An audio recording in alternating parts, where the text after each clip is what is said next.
Assalamualaikum warahmatullahi ta'ala wabarakatuh.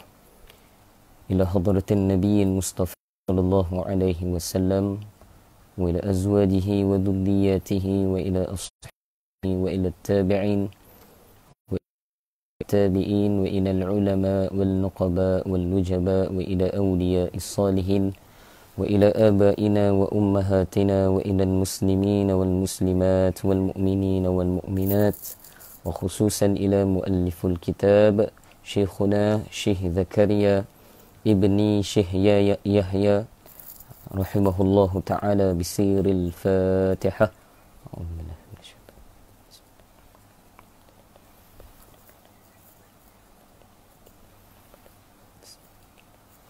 Suratul ladzina an'amta 'alaihim ghairil maghdubi 'alaihim. Innal hamdalillah nahmaduhu wa nasta'inuhu wa nastahdihi wa nastaghfiruh wa nu'minu bihi wa natawakkalu 'alaihi wa na'udzu billahi min shururi anfusina wa min sayyiati a'malina. May yahdihillahu fala mudilla lahu wa may yudlilhu fala hadiya lahu. Nashhadu an la ilaha illallah wahdahu la sharika lahu wa nashhadu anna sayyidana wa nabiyyana wa maulana wa habibana wa tabibana wa imamuna Muhammadan abduhu wa rasuluhu la nabiyya ba'dah. Allahumma salli wa sallim ala nurin anwar wa sirin asrar wa tiryakil aghyar wa miftah babil yasar sayyidina wa maulana Muhammadan al-mukhtar wa alihi athhar wa ashabihi al-aghyar adada ni'amillahi wa ifdalih. Faqala subhanaka la 'ilma lana illa ma 'allamtana innaka antal alimul hakim. فقال رب اشرح لي صدري ويسر لي أمري واحلل عقدة من لساني يفقهوا قولي. اللهم اغفر لنا ما قدمنا وما أخرنا وما أسررنا وما أعلنا وما أسرفنا وما أنت أعلم به منا. أنت مقدم وأنت مؤخر لا إله إلا أنت يا مقلب القلوب ثبت قلوبنا على دينك وعلى طاعتك. سبحانك إنا كنا من الظالمين wala haula wala quwwata illa billahil aliyyil azim. Amma ba'd. Sahabul fadilah, para alim ulama, para asatizah yang saya muliakan, barisan penonton ataupun pendengar di Facebook Live Madrasah Ar-Raudah ni, terutama pada bonda saya yang melihat juga dalam live ni. Semoga Allah Subhanahu wa taala memberi afiah, memberi kekuatan, memberi hidayah, petunjuk kepada kita. Dan Allah Subhanahu wa taala sentiasa memberikan rahmat-Nya yang mana kita berada di dalam bulan Ramadan ni. Semoga Allah menambahkan lagi berkat kita di dalam bulan Ramadan, insya-Allah. Apa khabar semua, sihat? Hari ini hari cuti kan? Mungkin ada yang tak cuti. Tapi yang bagi cuti tu alhamdulillah, boleh rehat-rehat sambil kita dengar kuliah ini. Walaupun sebentar, setengah jam sahaja.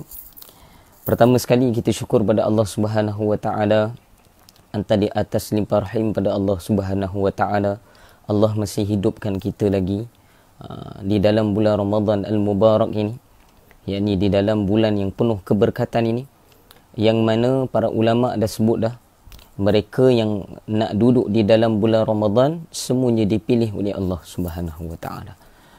Untuk diri saya sendiri, dalam bulan Ramadan ni, untuk tahun ni ramai orang yang meninggal dunia. Kenalan-kenalan dengan saya ni ramai yang meninggal dunia. Ada yang baru kemarin meninggal dunia. Baru ni juga guru kita yang mulia, Tuan Guru Dr. Ismail Kamus juga meninggal dunia. Ramai dipanggil oleh Allah Subhanahu wa taala. Jadi kita yang duduk di dalam bulan Ramadan, pertama sekali bila kita masih dapat lagi menghirup udara Allah Subhanahu wa taala, masih lagi diberi peluang oleh Allah Subhanahu wa taala untuk beribadah di dalam bulan Ramadan, maka para ulama kata tidak lain tidak bukan perkara yang sepatutnya kita perlu buat adalah bersyukur atas nikmat Allah Subhanahu wa taala. Hari ini kita faham nikmat Allah ni hanya makan, hanya tidur, hanya minum, kan? Para ulama kata nikmat untuk berada di dalam bulan Ramadan juga satu nikmat yang besar daripada Allah Subhanahu wa taala. Bahkan mereka yang dipilih oleh Allah Subhanahu wa taala untuk beramal ibadah istiqamah di dalam bulan Ramadan, bahkan mereka melipat gandakan lagi amalan mereka di bulan Ramadan, itu semua juga pilihan dan juga rezeki daripada Allah Subhanahu wa taala. Syukur pada Allah. Dan perkataan yang paling aula para ulama kata menandakan kita syukur pada Allah Taala adalah dengan perkataan alhamdulillah. Alhamdulillah, kita sampai dah pada hadis seterusnya, yang ini berkaitan dengan kelebihan di bulan Ramadan. Semalam kita bahas panjang dah bagaimana nuzulul Quran. Bukan panjang lah, setengah jam je. Di sini saya nak sebut semalam yang tak habis saya syarahkan. Mohon maaf semalam. Sebab di luar rumah ni lampu tu automatik. Jadi dia akan tiba-tiba malap sendiri. Terpadam sendiri. Ini di tempat lain ni insya-Allah lah tahan lama. Insya-Allah. Doa-doa lah jin tak ganggu ke apa kan. Supaya tak gelap balik. Alhamdulillah. Semalam kita dah bahas dah tentang nuzulul Quran. Panjang kita bahaskan tentang kemuliaan-kemuliaan. Saya segan juga guru-guru saya lihat kan. Video saya ni, ya Allah, banyak salah saya takut. Ustaz, Tok Guru tengok je takut. Bukan, kita memang sentiasa berhati-hati, warak dalam perkataan kita. Para ulama kata sifat orang mukmin ini dia warak. Warak ni apa? Berhati-hati dalam setiap tindak tanduk dia, perkataan yang dituturkan olehnya. Dan setiap apa yang dia buat, orang beriman sepatutnya dia warak. Warak ni apa? Dia berhati-hati. Dengan makna apa? Berfikir dahulu sebelum dia melakukan suatu perkara. Itu makna warak. Warak ni bukan kuat ibadat. Ini warak ni. Sebab apa kuat semayang? Salah. Kuat semayang ni sedang ulang dalam kuliah saya. Kuat semayang ni nama dia abid. Kalau orang banyak ilmu, kita panggil dia alim. Kalau orang berhati-hati dalam kehidupan dia, sentiasa bertakwa, jaga takwa dia pada Allah, maka disebut dengan warak. Maka ulama kata warak ini memerlukan taufik daripada Allah. Di samping dia mengaji ilmu, di samping dia mujahadah dengan nafsu dia, maka dia kena mohon dengan Allah Ta'ala supaya diberikan sifat warak dalam kehidupan mereka, dalam kehidupan dia. Kita kena doa supaya warak ni ada dalam kehidupan kita. Alhamdulillah, tanpa kita lengahkan masa lagi, kita baca hadis seterusnya. Bismillahirrahmanirrahim. Qala musannif rahimahullahu ta'ala nafa'ana bihi wa bi'ulumihi fid darain amin ila an qala an Abi Hurairah radhiyallahu anhu qala qala Rasulullah sallallahu alaihi wasallam. Bila saya sebut radhiyallahu anhu, jangan lupa sahut radhiyallahu anhu. Bila saya sebut sallallahu alaihi wasallam, maka jangan lupa juga kita menyahut sallallahu alaihi wasallam. Thalathatun لا ترد دعوتهم الصائم حتى يفطر والإمام العادل والدعوة المظلوم يرفعها الله فوق الغمام وتفتح لها أبواب السماء ويقول رب وعزتي لأنصرنك ولو بعد حين. رواه الأحمد ورواه الإمام الترمذي rahimahullah ta'ala. Daripada Sayyidina Abu Hurairah radhiyallahu anhu meriwayatkan bahawa Rasulullah sallallahu alaihi wasallam telah bersabda, tiga jenis orang yang tidak ditolak doa-doa mereka. Tiga jenis orang yang tidak ditolak doa-doa mereka oleh Allah Subhanahu wa taala. Yang pertama, seorang yang berpuasa sehingga dia berbuka. Nabi sebut yang pertama, doa yang tidak ditolak oleh Allah adalah seorang yang berpuasa sehinggalah dia berbuka. Maksud dia, para ulama kata dia melakukan fardu puasa tadi sehinggalah dia berbuka, maka sepanjang waktu itu dimakbulkan doanya oleh Allah Subhanahu wa taala. Kita akan bahas seorang imam, yakni pemerintah yang adil. Dan yang ketiga, doa orang yang dizalimi. Allah Subhanahu wa taala akan mengangkatnya ke atas awan dan dibuka untuknya pintu-pintu langit, dan Allah Taala akan berfirman, demi kemuliaanku pasti aku akan menolong kamu walaupun selepas beberapa ketika, yakni demi sesuatu muslihat ataupun maslahat.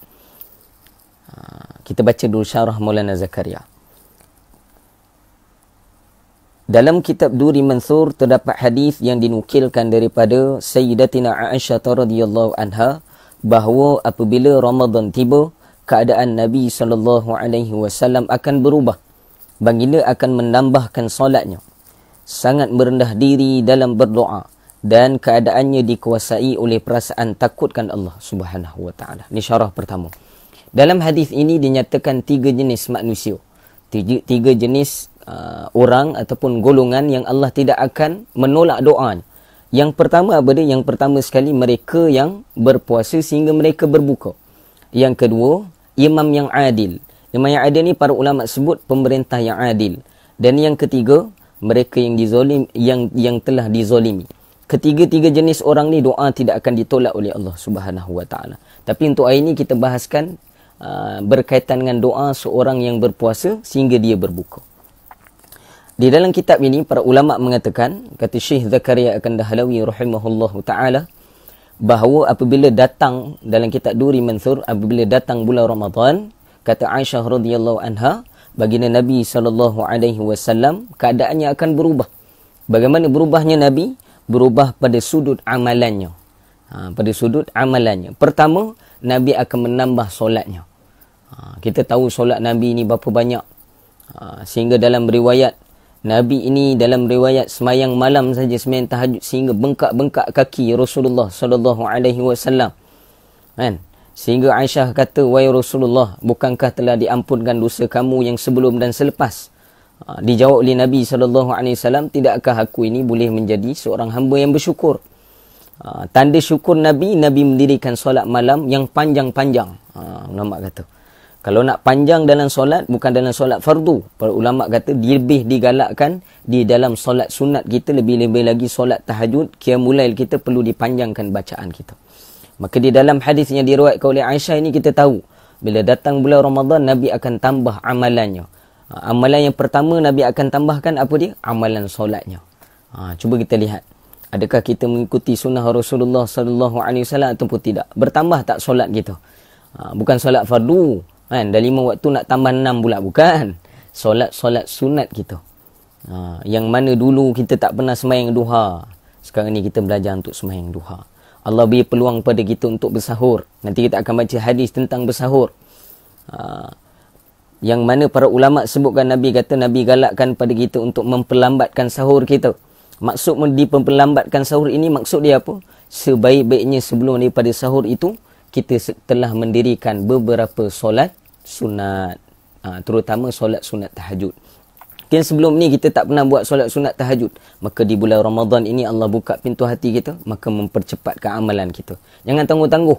Bila dah ada hati kita melakukan amalan kebaikan, jangan kita tangguh. Sebab para ulama kata, bila kita berazam, kata Habib Umar Al-Hafiz, hafizahullah ta'ala, bila datang keazaman untuk melakukan kebaikan, maka jangan kita tangguh.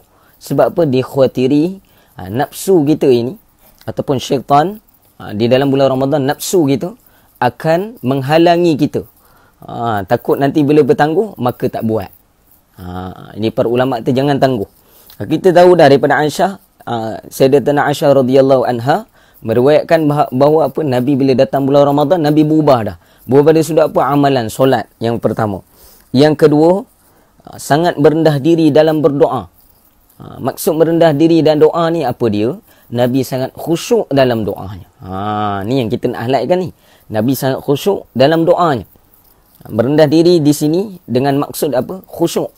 Maksudnya Nabi sangat mendalami dalam setiap perkataan yang dituturkan pada Allah Subhanahu wa taala. Sebelum ini kita tidak pernah menghayati apa kita doa dengan Allah. Betul? Allah ni international. Bahasanya international, antarabangsa. Semua doa, semua jenis bahasa Allah faham. Jangan risau. Pandai afdal kita mampu, kita doalah dalam bahasa Arab. Kalau tak mampu, maka ulama kata cukup kita doa dengan bahasa kita. Beberapa ulama kata cuba semak amalan kita, doa kita dengan Allah Subhanahu wa taala. Ataupun kita ni hanya doa sekadarnya. Ataupun seperti melepaskan batuk di tangga sahaja. Doa gitu-gitu je. Para ulama kata sepatutnya kita kena lihat dah bagaimana kualiti doa kita dengan Allah Subhanahu wa taala. Dan keadaannya dikuasai oleh perasaan takutkan Allah. Maksud dia apa? Adakah sebelum pada bulan Ramadan Nabi tak takut pada Allah? Tidak. Tapi di sini Aisyah beritahu kalau beradanya Nabi di dalam bulan Ramadan, Nabi lebih takutkan Allah Subhanahu wa taala. Bertambah takwa Allah, bertambah takwa Rasulullah kepada Allah Subhanahu wa taala. Inilah maksud puasa. Puasa ni para ulama kata difardukan atas kita puasa ini adalah semata-mata la'allakum tattaqun, untuk kamu ini menjadi mereka yang bertakwa kepada Allah Ta'ala. Maksud dia apa? Dengan apa maksud puasa ataupun natijah puasa yang kita lakukan? Para ulama kata, yang pertama sekali, kita diberikan sifat takwa kepada Allah Subhanahu wa Ta'ala. Kita sambung lagi. Dalam hadis yang lain, beliau berkata bahawa sehingga ke akhir Ramadan, baginda tidak akan tidur di tempat tidurnya, ataupun tidak akan tidur ke tempat tidurnya. Maksud dia apa? Nabi sentiasa melazimi kebiasaan Nabi ni dengan solat malam. Kurang Nabi tidur pada malam hari. Kita lagi puasa ni lagi banyak tidur pula. Terbalik dengan Nabi pula. Dinyatakan dalam satu hadis bahawa dalam Ramadan Allah Ta'ala memerintahkan para malaikat penanggung arash supaya meninggalkan ibadat mereka masing-masing dan mengaminkan doa-doa orang yang berpuasa. Dalam satu riwayat hadis lain dikuatkan di sini bahawa malaikat halamatul arsh. Malaikat halamatul arsh ni apa? Malaikat penanggung arash. Kita dah bahas dah dulu. Malaikat halamatul arsh adalah malaikat yang paling besar di kalangan para malaikat. Ada sebahagian meriwayatkan bahawa besarnya malaikat ini ada 2,400 sayap. Yani 1,200 sayap belah kanan, 1,200 sayap belah kiri. Dalam hadis ini Nabi sebut Allah Ta'ala suruh mereka ni meninggalkan ibadat, yakni tugas mereka. Untuk apa? Untuk mengaminkan, semata-mata untuk mengaminkan doa bagi mereka yang berpuasa. Ruginya kita ni. Sampai malaikat yang paling besar pun, tubuhnya pun Allah Ta'ala perintahkan, kata Nabi, untuk meninggalkan amalan ibadatnya semata-mata untuk mengaminkan doa bagi mereka yang berpuasa. Memang dapat diketahui daripada banyak hadis bahawa doa-doa dalam Ramadan diterima secara khusus. Tidak ada apa-apa keraguan lagi dalam penyempurnaan perkara ini, kerana Allah Ta'ala telah berjanji dan janji itu diberitakan pula oleh seorang Rasul yang benar. Di sini Maulana Zakaria takkid lagi. Kita tidak dapat tolak lagi bahawa kefahaman ataupun banyak hadis-hadis yang menyatakan bahawa setiap doa yang kita tuturkan, kita lafazkan, kita panjatkan pada Allah Subhanahu wa Ta'ala, semuanya dimakbulkan oleh Allah Subhanahu wa Ta'ala. Bahkan para ulama kata kalaulah sebesar-besar malaikat pun mengaminkan doa bagi mereka yang berpuasa, apatah lagi malaikat-malaikat yang lain, lebih lagi mereka mengaminkan bagi mereka yang berpuasa jika mereka berdoa. Rugi kita kalau kita tak doa dengan Allah Subhanahu wa Ta'ala. Walau bagaimanapun sesetengah orang mungkin telah berdoa untuk tujuan tertentu, tetapi doanya tidak juga tertunai. Dengan sebab itu janganlah pula mereka terfikir bahawa doanya tidak dikabulkan. Sebaliknya hendaklah mereka cuba memahami erti kata sebenar penerimaan sesuatu doa. Kata Maulana Zakaria, bila kita kata makbul doa ini, mungkin ada pengalaman kita yang mana setiap daripada doa, kita tahu daripada hadis-hadis Nabi bulan Ramadan ini makbul doa. Tapi Ustaz, ada saya doa tak makbul pun. Pertama kita kena faham apa maksud makbul itu. Bagaimana makbul di sisi Allah, bukan di sisi kita, di sisi Allah Subhanahu wa Ta'ala. Apa yang dimaksudkan dengan penerimaan doa, makbul doa itu bagaimana? Di sini didatangkan satu hadis. Rasulullah SAW bersabda, apabila seseorang Islam berdoa dengan syarat dia tidak berdoa untuk memutuskan silaturahim dan tidak juga berdoa untuk sebarang dosa, maka Allah Ta'ala akan berikan kepadanya salah satu daripada 3 perkara. Pertama, syarat yang Nabi sarankan dalam hadis ini, kalau kita nak doa, antara tanda doa yang memang tidak dimakbulkan oleh Allah Ta'ala ada 2 perkara. Tanda dia. Pertama, kalau kita doa untuk memutuskan silaturahim. Maksud memutuskan silaturahim ini, para ulama kata mendoakan keburukan ataupun mendoakan sesuatu yang menyebabkan putusnya persaudaraan antara kita dengan orang lain. Antara adik-beradik ke, saudara mara ke, jiran tetangga ke, ataupun kawan-kawan dan sebagainya. Para ulama kata doa begini tidak dimakbul oleh Allah Subhanahu wa taala. Kata Rasulullah, sabda Rasulullah, dan tidak boleh berdoa untuk sebarang dosa. Doa kan, dulu para ulama sebut, Syekh Sulaiman Al-Katani hafizahullah taala disebut doa untuk dia beli nombor ekor, dia doa, dia kata saya nak doa supaya nombor ekor ni naik. Doa macam ni tak naik. Tak dimakbul oleh Allah Subhanahu wa taala. Ataupun doa-doa yang berkaitan dengan dosa tidak boleh dimakbulkan oleh Allah Subhanahu wa taala. Maksud juga untuk memutuskan silaturahim juga para ulama kata mendoakan kemudaratan kepada orang lain pun tidak dimakbulkan oleh Allah Subhanahu wa taala. Dua jenis ni kena ingat. Pertama, doa yang berkaitan untuk mudaratkan orang ataupun memutuskan silaturahim. Yang kedua adalah doa yang berkaitan dengan dosa. Dua doa ni kata Nabi, sabda Nabi tidak dimakbul oleh Allah Ta'ala. Akan tapi selain pada dua perkara ni, kalau kita doa selain pada dua perkara ni, maka Allah akan beri di antara tiga perkara. Apa dia tiga perkara tadi? Yang pertama, dia mendapat apa yang telah didoakan. Itu pertama. Dia mendapat apa yang didoakan. Itu pertama. Golongan pertama, dia akan mendapat apa yang didoakan oleh dia. Atau yang kedua, sebagai ganti daripada doa itu, satu musibah atau keburukan akan dijauhkan daripadanya. Dan yang ketiga, di akhirat nanti pahala akan diberikan mengikut kadar doanya itu. Nabi sebut, kalau setiap doa kita ini bukan tak makbul. Makbul di sisi Allah Ta'ala. Tapi Allah Ta'ala menilai melalui tiga jalan. Ataupun tiga kategori. Ada orang yang dia doa, Allah makbul apa yang dia minta. Itu pertama. Yang kedua, dia doa, akan tapi Allah tak makbul apa yang dia minta. Tapi Allah jauhkan dia daripada musibah. Saya pernah tanya dulu kan, antara makbul doa kita dengan musibah mana besar? Maka jawab ulama, dijauhkan daripada musibah lebih besar lagi. Sebab apa? Musibah ni kita tak tahu. Tak boleh hidup musibah yang datang. Ataupun bala, ataupun kemudaratan yang bakal datang pada kita, keburukan yang datang. Maka para ulama kata, kalaulah doa kita tidak dimakbulkan, kita perlu bersangka dengan Allah Ta'ala. Dengan jalan kedua, Allah Ta'ala akan makbulkan. Dengan cara apa? Allah jauhkan kita daripada mudarat. Mungkin mudarat berkaitan dengan apa yang kita minta. Sebagai contoh, saya pernah cerita dulu. Kita minta kereta Camry. Kan? Tapi tak dapat kereta Camry. Para ulama sebut sebab apa? Sebab kemungkinan dalam kita dapat kereta Camry tadi akan datangnya mudarat, balak pada kita. Dulu pakai kereta kancil je, tiba-tiba dapat kereta Camry. Kalau naik kereta kancil, tekan paling kuat pun 40, 60 je. Kan? Kuat pun 100. Itu pun takut temperature naik. Ni dapat kereta Camry 220 nak tekan. Mungkin mudarat akan berlaku. Apa mudarat akan berlaku? Accident. Maka para ulama kata dijauhkan balak, yakni mudarat accident tu daripada kita mendapatkan hajat kita tadi. Sebab para ulama kata kadang-kadang apa yang kita doakan kepada Allah Subhanahu wa taala tadi mungkin mengandungi mudarat di dalamnya. Dapat semua Dan yang ketiga, kalau tidak dapat apa yang kita minta, yang pertama, yang kedua tidak dapat, tidak dijauhkan musibah bagi kita, para ulama kata yang ketiga apa dia? Akan diberikan ganjaran pahala di akhirat nanti. Mengikut kadar doanya tadi. So, kadar doa ni tadi, kualiti doa dia tadi.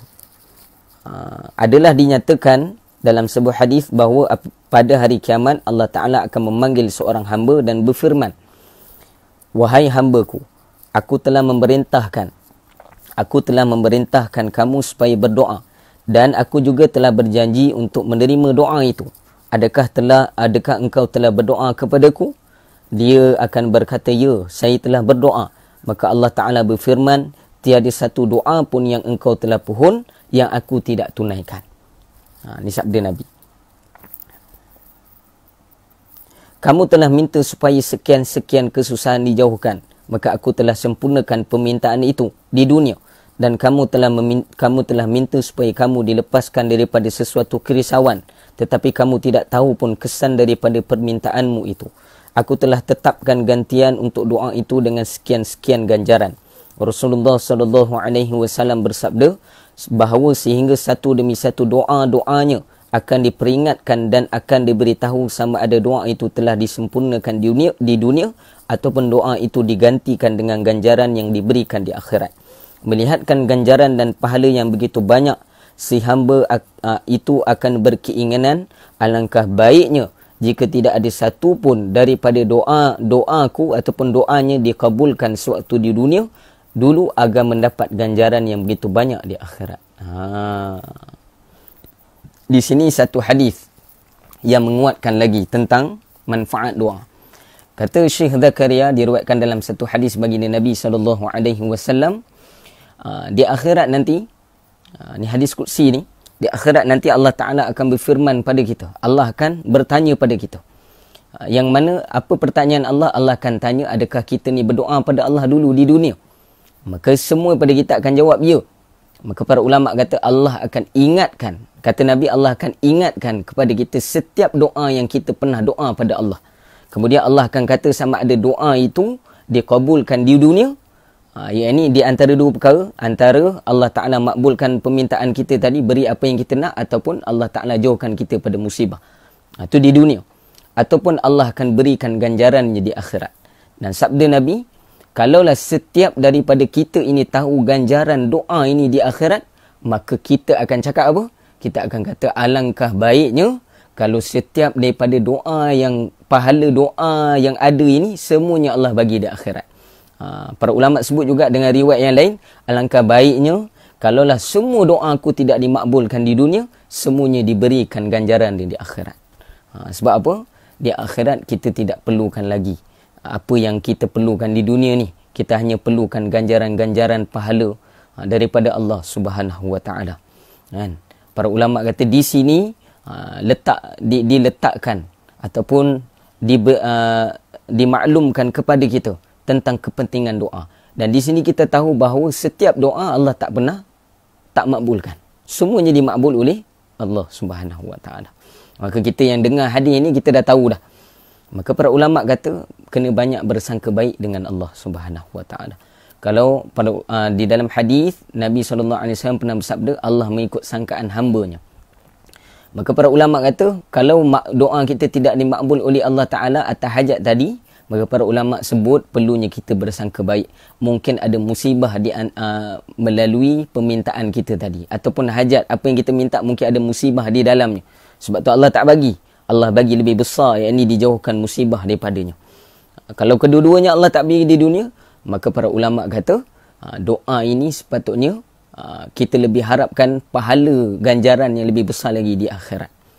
Dan ulama memberikan tamsilan, Allah ni lebih tahu apa yang sepatutnya, ataupun Allah ni lebih tahu apa yang baik untuk kita. Kita baca dulu riwayat ni. Ringkasnya, doa adalah satu perkara yang sangat penting. Kelalaian terhadap doa adalah satu kekurangan dan kerugian yang sangat besar, dan nyatalah bahawa jika kita belum melihat tanda-tanda doa kita diterima, maka janganlah kita merasa hampa. Dalam hadis yang panjang yang akan diterangkan dalam bahagian penutup nanti, dapat diketahui juga bahawa Allah Ta'ala memerhatikan kemaslahatan hamba-Nya. Jika pemberian perkara yang diminta itu ada kebaikan untuknya, maka akan diberikan. Jika tidak, maka tidak akan diberikan. Ini pun satu ihsan, ini satu kebaikan Allah Ta'ala yang besar kepada kita. Kadang-kadang kerana kurang penelitian, kita akan meminta sesuatu perkara yang tidak sesuai untuk kita. Di syarah Maulana Zakaria. Lebih jelas lagi. Kadang-kadang kita doa, kenapa tak dapat doa itu? Para ulama kata Allah lebih tahu kebaikan, ataupun Allah lebih tahu apa yang kita perlukan. Seperti mana ulama buat tamsilan, ulama buat misal, example pada kita. Contoh, seperti mana hajat kita ada anak-anak kecil, hajat anak-anak kecil itu. Contoh, anak kita tengok dalam movie nak pistol. Pistol boleh tembak betul pistol.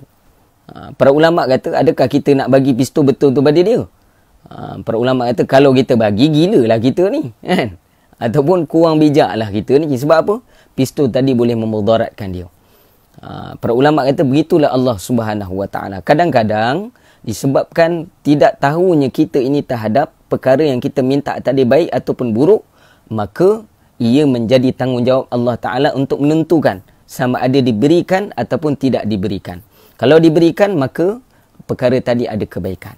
Kalau tidak diberikan oleh Allah Ta'ala, mungkin apa yang kita minta tadi ada kemudaratan bagi kita. Sebagai contoh, kita minta harta banyak dengan Allah Ta'ala. Ya Allah, banyakkan rezeki aku kan. Pergi menghadap Allah Ta'ala dekat Kaabah. Pergi menaik ke umrah. Tarik kelambu Kaabah tu, tarik. Kalau boleh nak tercabut kelambu Kaabah tu. Ya Allah, lariskan perniagaan aku. Ya Allah, tolonglah bagi rezeki aku luar. Tolonglah bagi banyak harta pada aku. Minta, Allah tak bagi. Para ulama kata mungkin apa? Ada mudarat. Sebelum ini kalau kita tak ada harta, kita waktu kita tidak mempunyai harta yang banyak, tidak diluaskan rezeki oleh kita ini, para ulama sebut kita selalu beramal kepada Allah, selalu minta dengan Allah. Para ulama sebut jika diberikan harta pada kita, ditakuti mudarat lebih besar apa dia? Kita tidak lagi berdoa pada Allah, tidak lagi beramal pada Allah. Maka setiap perkara yang diberikan kepada kita adanya sebab tertentu. Dan Allah Subhanahu wa Ta'ala Maha Alim, Maha mengetahui atas setiap perkara yang dilakukan atas hamba-Nya. Maka perlunya kita sebagai hamba sentiasa bersangka baik dengan Allah Subhanahu wa Ta'ala. Bukan sama manusia je kena sangka baik, dengan Allah juga kena sangka baik. Bukan sangka baik ni Allah ni jahat, tak. Maksud dia apa? Bersangka baik dengan apa yang kita minta dengan Allah Ta'ala. Dapat? Maksud kat sini yang pengajaran kita nak ambil, lebih-lebih lagi doa di dalam bulan Ramadan ini, makbul itu kita kena faham dengan 3 jalan. Sama ada doa itu dimakbulkan apa yang kita minta, ataupun dijauhkan, Allah tak bagi yang pertama, Allah bagi yang kedua, dijauhkan daripada musibah, ataupun ganjarannya diberikan di akhirat nanti. Kalau tanya di antara 3 ni kita nak yang mana? Nak nombor 3 lah Ustaz. Bohong lah. Kita nak nombor 1 lah. Kita nak nombor 1. Sebab apa? Setiap benda yang kita minta tu, kita nak lah yang tu kan. Sembahyang duha kita pun kita minta yang tu je. Para ulama' kata. Para ulama' kata, dalam doa kita sepatutnya yang pertama sekali kita minta apa dia? Kita perlu minta redha Allah Subhanahu wa Ta'ala. Cinta Allah Subhanahu wa Ta'ala. Di dalam hadis baginda Nabi SAW, hadis kursi, Allah kata apa? In wajadtani wajadta kulli syai' wa in faqadtani faqadta kulli syai'. Lebih kuranglah lafaz dia ni. Allah kata kalau kamu dapat aku, kata Allah, kamu dapat segala-galanya. Wa in faqadtani faqadta kulli syai'. Kalau kamu tak dapat aku, kata Allah, kamu tak dapat segala-galanya. Ana khair min kulli syai' wa ana khair min kulli syai'. Dan aku ni, kata Allah, lebih baik pada segala-galanya. Para ulama kata kalau kita minta Allah, cinta Allah, maka Allah akan dapat, Allah akan berikan apa yang kita nak. Seumpama kita telah dapat segala-galanya. Untuk nak faham ni, para ulama kata kena doa. Ya Allah, berilah kefahaman bagaimanalah rasa nikmat cinta pada engkau ni. Kena minta, para ulama kata. Dan yang terakhir, saya nak syarah di sini, disyarah oleh Maulana Zakaria. Di samping itu, ada satu lagi perkara lagi yang mustahak dan penting untuk diambil kira. Banyak di kalangan kita, khasnya wanita, terlibat dalam satu penyakit. Bagi wanita, terlibat dengan satu penyakit. Apa dia penyakit ni? Iaitu kadang-kadang apabila dalam keadaan marah dan runsing, mereka akan berdoakan keburukan untuk anak-anak dan orang-orang lain. Ini khusus untuk ibu. Kita baca dulu. Hendaklah diingat bahawa di sisi Allah Ta'ala sesetengah waktu merupakan masa yang khusus bagi penerimaan doa. Oleh itu, apa-apa sahaja yang diminta pada masa itu akan dikabulkan oleh Allah.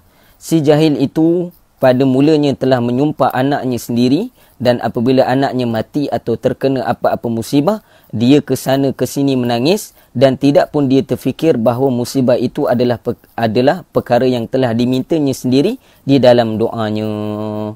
Allahu Akbar. Ini ditegur oleh Maulana Zakaria. Mungkin ada sebahagian daripada kita yang bergelar ibu. Ini teguran ikhlas daripada Maulana Zakaria rahimahullahu ta'ala. Perlu dijaga. Sebab apa? Doa ibu ni makbul sisi Allah Ta'ala. Jangan sewenang-wenangnya kita menuturkan perkataan. Kadang-kadang kita ni, kata Maulana Zakaria, disebabkan marah pada anak kita, ataupun dengan sesuatu keadaan, senang kita menuturkan perkataan pada anak kita. Sehingga para ulama kata, walaupun perkataan tadi 2 patah. Sebagai contoh, bukan saya nak mencarut sini. Sebagai contoh, bodoh. Bodoh lah kau ni. Contoh. Kurang bijak lah kau ni. Para ulama kata, dikhawatiri ketika itu dimakbulkan doa. Bila dia makbul doa oleh Allah Ta'ala, yang risau siapa? Kita, si ibu tadi. Maka kita ke sana ke sini, kena kata Maulana Zakaria kan. Kata, macam PM kita kata, ke sana ke sini, ke sana ke sini kan. Para ulama kata ke sana ke sini sebab apa? Sebab risau terhadap anak kita. Tanpa kita sedar sebenarnya perkara buruk yang telah berlaku pada anak kita kerana apa? Kerana doa kita dulu. Ni kata Maulana Zakaria. Sebab tu bagi ibu-ibu, pesanan ikhlas ini disampaikan oleh Maulana Zakaria supaya kita ni warak, kita berjaga-jaga dalam perkataan kita. Jangan kita senang menuturkan perkataan yang tidak baik kepada anak kita. Kalau nak marah, diam. Ustaz susah tu. Kena latih lah. Kadang-kadang kita senang je cakap kan. Anak kita kadang tak dengar cakap kita.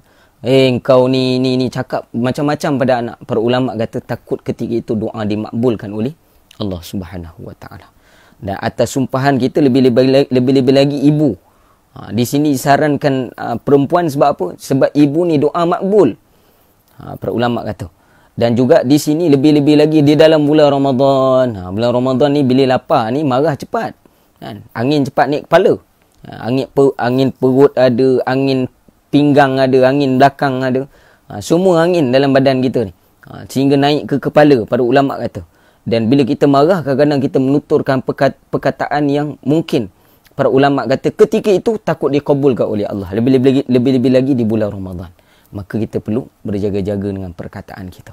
Kadang-kadang kita melihat sebagai contoh dalam pengalaman saya ni, ada beberapa pesakit yang datang untuk mendapatkan untuk mendapatkan rawatan Islam. Kadang-kadang kita tengok sakit tu, kita semayang hajat, kita berubat, tak dapat berubat.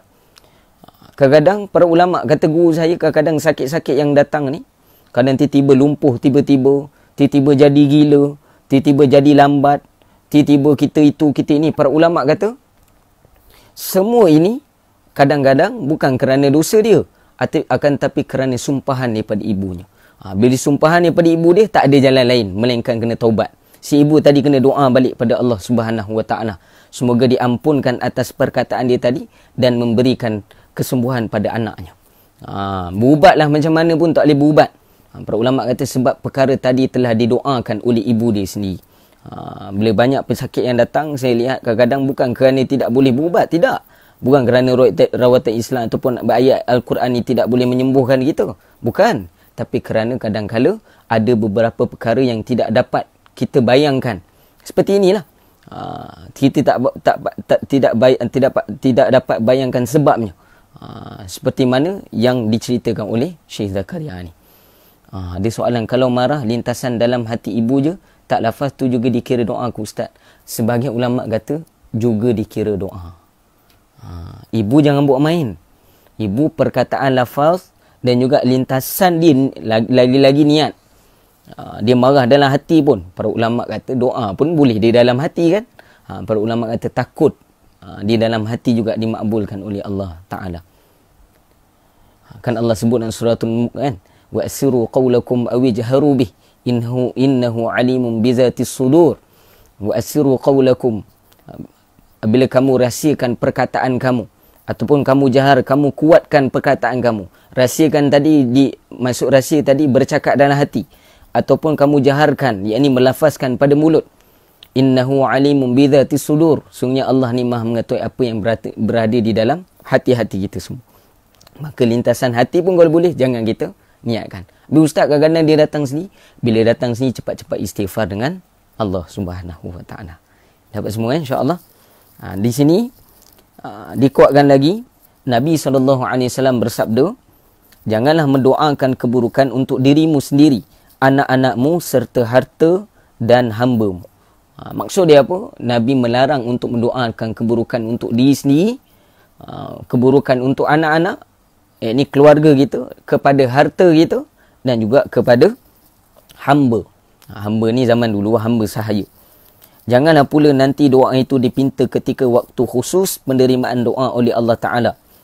Takut-takut doa itu kita sebut tu pula waktu-waktu makbul. Sebagai contoh, tengah prepare nak berbuka kan. Kan nak hampir waktu buka ni kan, sebelum berbuka kan doa makbul. waktu tu pula marah ke anak, bagi sumpahnya anak tu pula dengan perkataan-perkataan yang tak baik. Dia khawatiri waktu itu kan waktu makbul, dan tambah pula bulan Ramadan, hari Jumaat pula. Para ulama sebut takut dia makbul pula waktu itu. Kena jaga-jaga. Walaupun bukan bulan Ramadan pun kena jaga-jaga perkataan kita. Nampak semua insya-Allah. Okay. Perhatian lebih besar perlu diberikan khususnya pada bulan Ramadan untuk mengelakkan diri daripada mendoakan keburukan pada bulan ini. Kerana pada sepanjang bulan ini banyak sekali terdapat masa khusus penerimaan doa oleh Allah Ta'ala. Para ulama sebut, kata Maulana Zakaria, banyak ulama yang syarahkan kepada kita, dalam bulan Ramadan kalau boleh tak ada niat buruk, tak ada doa buruk pada orang dan sebagainya. Dia khawatiri doa kita tadi akan dimakbulkan. Lebih-lebih lagi pada anak. Ustaz, tadi kan Ustaz kata kalau doa buruk kan tidak dimakbulkan oleh Allah Ta'ala. Di sini dibahaskan khusus untuk ibu, perempuan. Perempuan ni, yakni ibu, khususnya daripada bonda ataupun ibu kita, para ulama kata doa dia ni kalau marah, lintasan dia, para ulama sebut apa pun jenis doa dia dimakbul oleh Allah Ta'ala. Seperti mana di zaman Nabi kita tahu kan, yang mana seorang ibu kecil hati pada anaknya, kerana tidak lagi menghiraukan dia selepas daripada dia berkahwin. Para ulama kata ketika itu didoakan untuk dia datang ke mudarat ini tidak dapat mengucap kalimah syahadah. Para ulama sebut sehingga Nabi nak membakar mayat, nak membakar anak dia tadi. Para ulama kata mudarat pada anak tadi. Maka doa buruk daripada seorang ibu pun para ulama sebut dimakbul oleh Allah Subhanahu Wa Taala. Sebab tu jangan doa buruk. Jangan doa buruk pada anak-anak kita.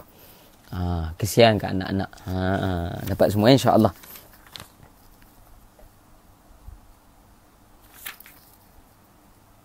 Kemudian yang terakhir. Apa dah ni? 1 minit dah. Satu hadis yang dipetik daripada kitab Targhib, yakni kitab Targhib wa Tarhib, yang diriwayatkan oleh Sayyidina Ibnu Mas'ud radhiyallahu anhu, bahawa pada setiap malam Ramadan seorang penyeru, yakni satu malaikat penyeru akan menyeru, wahai mereka yang mencari kebaikan, berilah perhatian dan majulah terus. Wahai mereka yang mencari keburukan, cukuplah dan insaflah. Selepas itu malaikat tersebut akan berkata, adakah sesiapa yang ingin keampunan supaya dia diampunkan? Yang kedua, adakah sesiapa yang ingin bertaubat supaya taubatnya diterima? Dan adakah sesiapa yang ingin memohon sesuatu supaya permohonannya diperkenankan? Maka para ulama sebut, diriwayatkan lagi satu hadis Nabi nak menyatakan tentang hebatnya doa ketika bulan Ramadan ni.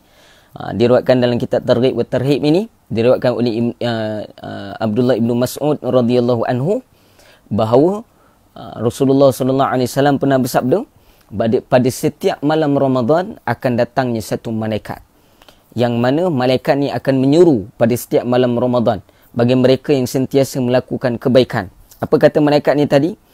Berilah perhatian. Maksud dia fokus dah dalam kebaikan kamu ini. Tambahkan lagi fokus kamu, tawajuh kamu, tumpuan kamu dalam melakukan kebaikan. Dan majulah terus. Maksud dia tambah lagi kebaikan itu. Dan bagi mereka yang melakukan dosa, cukup hentikan. Kemudian insaflah atas dosa.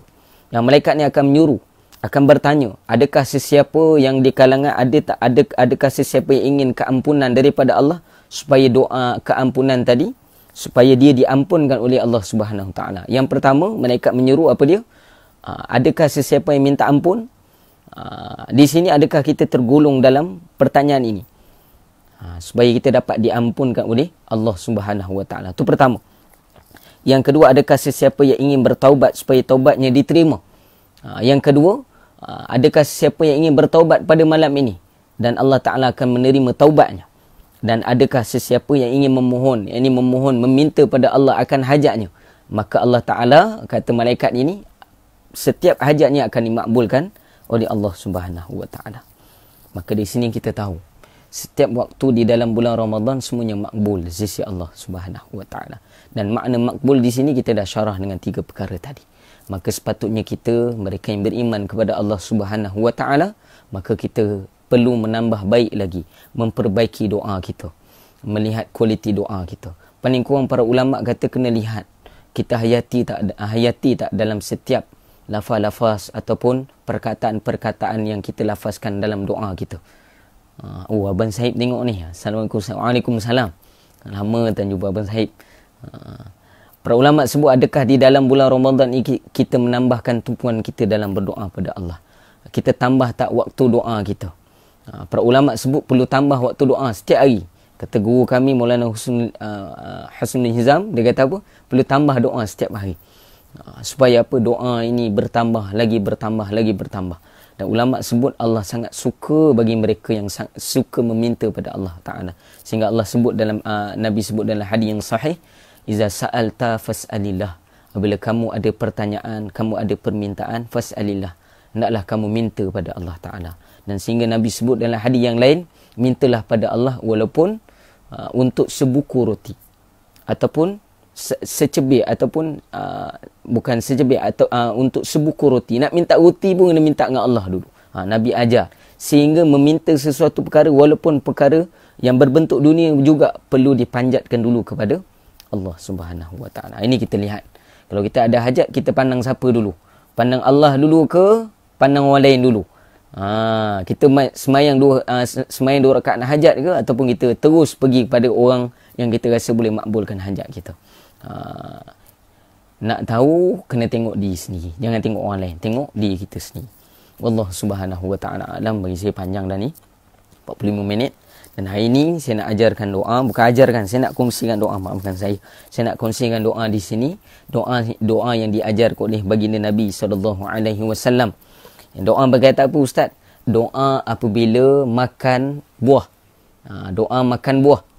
Ada riwayat kata melihat buahan. Melihat buah-buahan ataupun makan buah pun, kata guru saya Al-Habib Mahdi hafizahullah taala, bila kita nak makan buah, maka kita sunat membaca doa ini. Buah apa Ustaz? Macam kita dalam bulan puasa ni, bila kita makan kurma, sunat untuk kita baca doa ni. Apa dia? Ikut sama-sama boleh. Bismillahirrahmanirrahim. Allahumma barik lana fi thamarina. Fi thamarina. Maaf, fi thamarina. Sama tak panjang. Fi thamarina. Allahumma barik lana fi thamarina. Allahumma barik lana fi thamarina. Kata Habib Mahdi, ada satu lagi riwayat juga yang para ulama ajar, cuma berbeza baris. Allahumma barik lana fi thimarina. Dua-dua boleh amal. Tapi kalau warid dalam hadis riwayat Muslim, maka disebut dengan awal, doa dia panjang tapi berkaitan dengan buah. Allahumma barik lana fi thamarina. Maksud dia apa? Ya Allah, berkatilah atas kami ini, atas buah-buahan ini. Buah yang kita makan tadi. Maka para ulama kata, kalaulah ada manfaat daripada buah tadi, maka manfaatnya akan mengalir dalam tubuh kita. Itu manfaat ataupun fadilat pada doa ini. Doa ini diajarkan oleh baginda Nabi SAW. Sebelum nak makan buah kurma, buah kismis kan, buah-buah apa sajalah, maka disunatkan untuk kita baca doa ini dulu. InsyaAllah itu sahaja daripada saya. Semoga Allah Subhanahu Wa Taala memberikan taufik kepada kita untuk banyak berdoa di dalam bulan Ramadan ini. Menambah lagi doa kita. Doa pada malam hari, doa sebelum berbuka puasa, doa di akhir waktu sahur kita. Dan para ulama mengatakan banyakkan doa dalam bulan Ramadan, sebab tak tahu terlampau banyak waktu dalam bulan Ramadan. Sehingga dalam hadis kita dah sebut, doa seorang berpuasa tadi dimakbulkan sehinggalah dia berbuka. Dan di malam hari bila dia bangkit untuk menunaikan solat tarawih, kemudian dia bangkit lagi untuk qiyamul lail, lagilah dimakbulkan oleh Allah Ta'ala akan doanya. Pendek kata 24 jam doa Allah terima ni sekarang ni. Maksud dia permintaan. Kalaulah para ulama kata, kalaulah ketika itu macam mana kita sekarang ni, pemerintah kita buka macam sekarang BPN kan, bantuan prihatin ni, dia buka sekarang ni rayuan ni, berbondong-bondong orang, berpusu-pusu orang nak mohon rayuan ni, maka Allah Ta'ala sedang membuka selama sebulan 24 jam, 30 hari, seminggu dan 24 jam. Setiap minit saat kita ini dimakbulkan oleh Allah Ta'ala akan doa kita. Maka alangkah ruginya kalau kita tidak berdoa dengan hadiah-hadiah yang kita sampaikan tadi. Wallahu alam. Tu saya daripada saya. Semoga apa kita dengar pada ini Allah beri kekuatan bagi kita untuk kita amalkan, insya-Allah. Bismillahirrahmanirrahim. Alhamdulillahi rabbil alamin. Wassalatu wassalamu ala asyrafil anbiya'i wal mursalin sayyidina wa maulana Muhammadin wa ala alihi wa sahbihi ajma'in.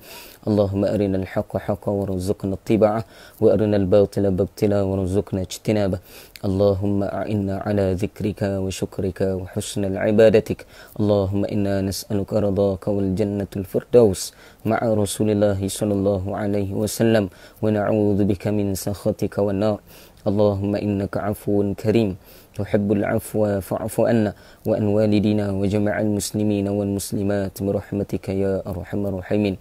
Allahumma ighfir lana dhunubana wa liwalidina warhamhum kama rabbawna saghara wa jama'al muslimina wal muslimat wal mu'minina wal mu'minat al ahya minhum wal amwat birahmatika ya arhamar rahimin.